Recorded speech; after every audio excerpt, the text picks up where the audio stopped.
Hey, hey, hey, Sharon here with What's She Up To Now and my new adventure, just kind of documenting what the heck I'm doing to take my businesses from the offline world and the brick and mortar world to the online world and getting that to the point where I can create and generate the lifestyle and the income that I want on autopilot. And of course, it will never be 100% autopilot.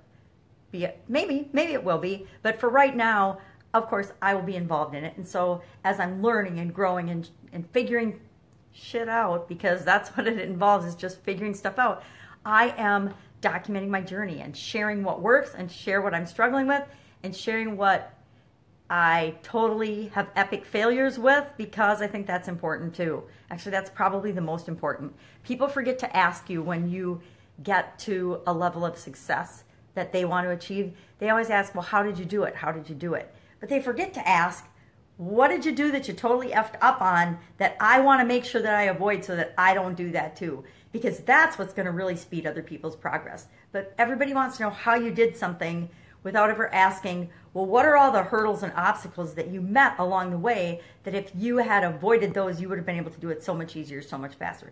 But again, the obstacles and the problems and the things that come up are all part of the journey.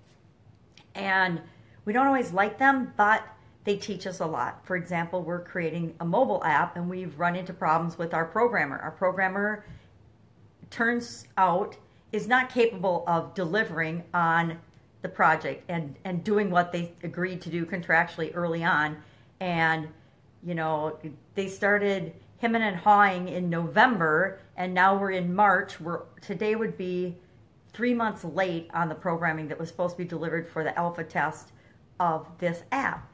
And so we're having to find other solutions. Now, I would say that we knew this was a possibility. We hoped and we contractually agreed that it wouldn't be an obstacle for us. But like so many things, just because people say they can do something, and even though you've seen work that leads you to believe that they could do it and you did your due diligence, doesn't mean it's going to work out as planned. And so our challenge is to find new programmers. And guess what? There's got to be 100,000 people that can program this app in the world. It's just a matter of switching it all up and getting it taken care of. But the team gets frustrated. I get a little frustrated, but not so much, because I anticipated that it was a possibility, because I know no project is a straight line skyrocket ride to success. It's just not true. It's not life. And anybody who expects it to be is setting themselves up for failure, because when they hit that first obstacle, they're going to quit. And that's why so many businesses fail. People like to make excuses for why new businesses fail. But bottom line, they're just excuses. You know, oh, well, they didn't have enough capital. They didn't have a plan. They didn't anticipate a change in zoning. They didn't this, they didn't that. Well, you know what? That's all bullshit, and it's all excuses, because any endeavor that's worthwhile is going to have obstacles. You're going to have challenges. You're going to have stuff that you have to figure out. And you either figure it out and make it work, or you quit. And quitting always an option, but then you have to also own up to and take responsibility for the fact that you quit, or you didn't want to solve the problems and figure it out. And that is why businesses fail. Businesses fail because at some point, someone decides, I don't want to figure this out anymore. It's not worth it. I would rather just shut the doors. And people might say, oh, it's because I'm $500,000 in debt, or my business partner stole the business idea and went off on his own, or whatever it is, because those things happen every day. Those things suck, but they happen every day. But it doesn't mean you curl up in a little ball and say die, or you roll over and say, oh, I'm sorry, I have to go back out and get a job now because that little thing didn't work out. You just keep moving on to the next thing, and you figure it out. I'm on a take 100% personal responsibility and figure your shit out mode, because I personally struggle with stuff all the time. I think I've shared some of that. I still haven't gotten my how do I do live video and share my screen figured out. I suspect it's not actually possible to demonstrate live unless I have some kind of a live streaming platform to actually show what I'm doing on my computer. I think I'm going to have to pre-record the little snippets and then play the snippets on the platform, whatever platform I'm using, either video or audio. Well, duh, I need video to share that, or what's the point?